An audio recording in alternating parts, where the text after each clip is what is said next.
Sizin tərbiyəniz budur ki, gəlib də gül çalmaq, siz məni inə bilər. Siz kimsiniz?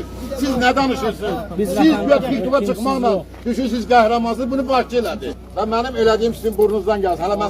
Hələ mən beləcə olmazsa ilə bağışlar. Siz tərbiyəli nümaşsınız, amma yaddan çıxarmayın. Mənim burada atam işləyir. Siz məndən belə danışa bilməzsiniz. Sən kimsin? Saçı oxuyabilirsin. Ünvan səhvə qatdı. Ünvan səhvə qatdı. Sen bana söyle. Ünvan səhvə qatdı. Sen ne kadar? Kişide ne bakıyorsun? Sen özün seferlisin çok. Ben vergi soruşmuyorum mu? Sorsa da bilmezsen vergiden o Sen işi bağladın. Şahit Sen işi ayet yok. bağladın. Bir dakika. Ha sen işi bağlamışsın. Hadi ya. Şahit ayet Hadi yok, sana ver. bağlayamam. İşi bağlamışsan sen. Ne işi bağlamışsın? Sen işi bağlanıp. Ne cinayeti? Bana cinayet yoktu. Sana yoktu. Bəli, mənə Yoktu. yoxdur. Yetki yaşatmayanlar. Ha gel ağzından aşığın bir. Niye gelmişsin buna? Sen belediyedir birinci zaman. Hoş geldin sana da. Ne gelmemez değil. Senin babanın basmalı içeride. Ne danışıyorsun? Bunu danışana bak. Sen Çin'e bak. Hele yaxşı onu bunu dinle yaşamak. Sen Çin'e bak onun. Hadi. Hadi. Hadi. Oturanda bilir. Hadi. Sözüm var. Sözüm var. Yaxşı diye kar etmek ha. Adama bir kıymet yok. Üç aydan. Fırıldaksın. Yaxşı bilir ha. Ha böyle durdun sana kişi. Sen fırıldaksın.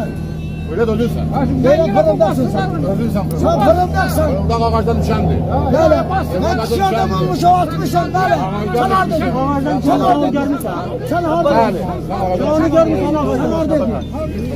Sen hardaydın. Ha? Sen hardaydın. Ben hiç de demiyorum. Benim elediğim sizin burnunuzdan geldi. Sizin burnunuzdan geldi. Ayağımları elimden sağa gelecek olanı Sizin yolcu düzeltin. Senin burnundan Onu geldi. ileride. Sizin burnunuzdan geldi. Adam kişi olan. Ha, benden koltuk oynamıyorsun. Sen beni bir danışamazsın. Benim bana bir danışamazsın. Ağzımı yığıştır. hala yapıyorsun. Sözümü yığıştır. Yaparsınlar onu. Sözümü yığıştır sen. Sana patronumuzu yığıştır. Hele yaksız öğretmen burada hiç buna para vermiyor. Hiç kim? Bu Beni saf bu salmasa. oğurga geldi. Bu ağaçta yıkıldı. Böyle yakışıklı bir şey danışmak ha. Bana dene demek. Utan sen. Ha o ki benimle danışamam. Şakarsın ha. Evet. Benimle Utanmada bakın danışamam. Sen danışına bak. bir şehit ailesinden, bir gazıyla, vatandaşla yaxşı danışabilir misin? Sen başlasan mən çox xoş gəlsən. Kim başlayıb? Siz başlayırsınız. Məndən xoş danışın. Mən Kim geldi üstüme? Mən üstünə gəlməmişəm. Mən sizdən Sen bana danışıyorum. dinlemi...